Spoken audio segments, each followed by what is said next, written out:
ఎప్పుడు నీకు ఏ పని చేయట అవసరమో అప్పుడు దేవుడు నీకు అద్భుతమైన ద్వారాలు తెరుస్తాడు. నువ్వు అనుకున్నప్పుడు దేవుడు కార్యాలు చేయకపోవచ్చు. చెయ్యట్లేదన్నంత మాత్రాన నిన్ను మర్చిపోయాడు అనుకోవద్దు. దేవుడు నిన్ను మర్చిపోలేదు. తెరవబోతున్న నీకు ద్వారం.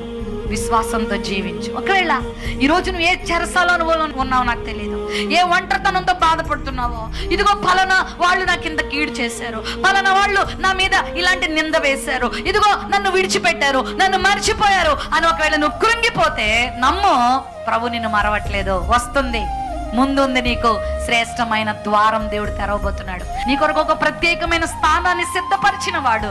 ఒకవేళ ఈరోజు మనుషులు నీ స్థానాన్ని అక్కడ పెట్టారేమో, కానీ దేవుడు నీ స్థానాన్ని అక్కడ పెడుతున్నాడు. హల్లెలూయా. పెంట కుప్పల మీద నుండి దీనులను పైకెత్తే దేవుడు, దరిద్రులను పైకెత్తే దేవుడు నిన్ను ఎందుకు మర్చిపోతాడు? విశ్వాసంతో దేవుని మాటలు నమ్ము. దేవుడు నీతో ఉన్నాడు. హల్లెలూయా.